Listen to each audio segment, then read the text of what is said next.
Hey there, and welcome to my neighborhood, or at least what I call my neighborhood. I know it doesn't look like much of a neighborhood compared to most standards, but it's a place I've called home since about 1993, or at least for the most part. Moved around a little bit for college, but who am I? My name is Derek Schwinn. I'm a local real estate professional and community enthusiast here in the Marysville area. And this is the first video in a long series of videos that I'm going to be doing here about the neighborhoods of Marysville. If you're looking to buy, sell, or invest in the Marysville, Ohio area, hopefully this is some information that can give you some context in making a better decision on where you might want to live or invest or get out of and move somewhere else. As a real estate professional, my top goal is to be a resource and an advisor to my community and my clients. And I think great information is the first step in that, and especially in video format, I can get it in front of you and you can look at it whenever you want. So, what do I call this area? It's Marysville North, the rural north of Marysville. It's the area between State Route 4 and State Route 31. What are the different factors involved in contributing to the type of neighborhood that this is? Hopefully that's what we're going to dive into here moving forward as we explore the neighborhoods of Marysville.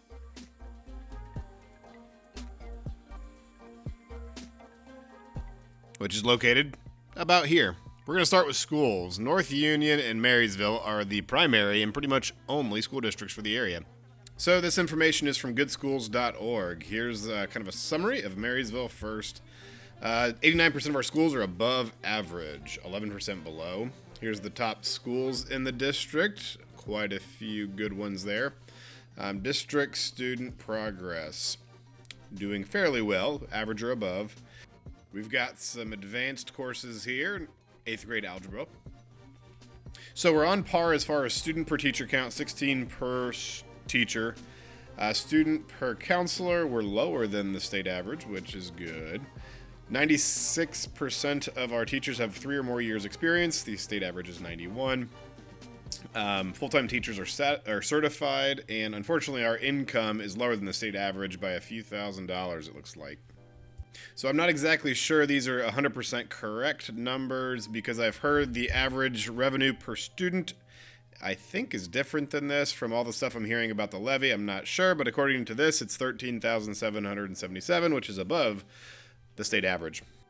Now on to North Union. For some reason, Marysville didn't give me an overall school district rating, but North Union's is a 6 out of 10.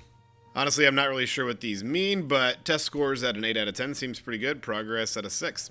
And they've got a few advanced courses here. I'm not sure if there's any more. I assume there are. And they've got some pretty good numbers here. 14 students per teacher and 346 per counselor, which is even better than Marysville. And now for the thoroughfares of the neighborhood. We have State Route 4, State Route 31, Raymond Road that goes out to Raymond, US 33, State Route 347, State Route 739, State Route 47. In my humble opinion, it's a pretty easy place to get around, but then again, I've been doing it for quite a few years. But still an easy place to get around. So now to highlight some of the communities in the rural north area. So this is Broadway, obviously zooming in here to the north. This is the one closest to where I live. It's a little burb that they did some speculation back in the day and created a little spot along the railroad track. Not a whole lot left of it. There are an semblance of houses. There is the gas station here along with the Broadway bar, which has got some great pizza. And usually ice-cold beverages if you're into that kind of thing. The newest thing to come to town is Green & Sons tractor dealership here in Implements. And where a lot of my memories lie is in the Broadway Park here. Played baseball a lot, and thanks to a recent tornado, we've got a new shelter house, new dugouts, and a new concession stand, I believe. And something I learned recently was because of this AEP substation, we get added security from the Sheriff's Department for this lovely piece of equipment. So that's nice to know that we've got them roaming around extra. So the next gem on our list is Raymond, Ohio. This is actually where I had the pleasure of going to elementary school just a few years ago. So in the big metropolis of Raymond, they actually have a fire department. I actually called in the services of these guys the other day. Again, an added benefit from having some of the economic influence we have, like Honda. There's the Raymond Public Library in association with the Marysville Public Library. And then the cream of the crop, Mosier's. If you know anything about Mosier's, you know it's a great place to come get meat. People come from all around to get meat from Mosier's. There's a post office here in Raymond, so that's a nice amenity there. This is Raymond Elementary, like I said, where I went to school. Part of it's condemned, so it's still in the works to get some updates there. Hopefully our school levy passes, and you're watching this in the future where we actually have a successful levy pass. And this place looks like whoever's doing this work is doing a great job in renovating this space. Hopefully there's a great business coming here soon. So I don't have a whole lot to say about Honda, but it's a major employer in the region. There's lots of affiliates and suppliers that do great things for our region, so it's a great influence to have close by. And then the biggest neighborhood within this neighborhood is Richwood, and that's such an awesome place. But it's pretty big, so I'm not going to cover too much here. I'll do a whole separate video on the neighborhood of Richwood. They've got an awesome lake, Richwood Lake. They've got a lot of great things here. For a small town, they've done fantastic. One of the oldest companies in Ohio, Richwood Bank. Great place, many locations. Ag Pro, if you have any sort of tractor needs that are John Deere and green, they got you. And then there's all kinds of places to eat. Smoky Bears, Wangs. Then probably one of my favorite amenities in this neighborhood is nature, but more specifically, Keckley Rural Life Center. Here, obviously, you can see it's got some wetlands, some ponds, some different areas that you can trounce around and explore. I remember going there as a kid. It was quite the experience. As you can see here, they've got a pond, that wetland there, frozen over now, shelter house, and a park. Conveniently located, at least for me anyway. But, yep, like I said, nice park, nice amenities. There's a few others here in the area.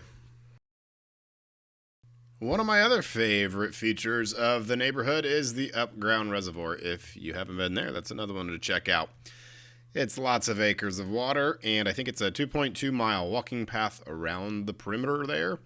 It's got a nice ramp that you can drive up, drop your kayaks. I think you can have a boat under 10 horsepower up there. There's stairs there to the right that lots of people love using for exercise. When there's snow, folks like to sled up and down the hill. I believe the water is quite deep. They stocked it with some fish. There's lots of fish in there. Quite a big spot to go do all kinds of activities. I love taking the kayak up there. So these are some of the average looking houses. This is on the lower end, more of an in-town. This is more of the upscale with some acreage. And this next one is probably a pretty average house, even though the aesthetics are a little less than average. Here's some farm ground, about 116 acres that just went into contract not that long ago. So now we're going to talk about some data for this area, some housing market data. What are some of the averages and stats you can expect if you're looking in this neighborhood? First and foremost is asking price. The average asking price is $344,957, and that's for houses currently on the market here in the beginning of February 25. Average sold price for the last 12 months is $348,401.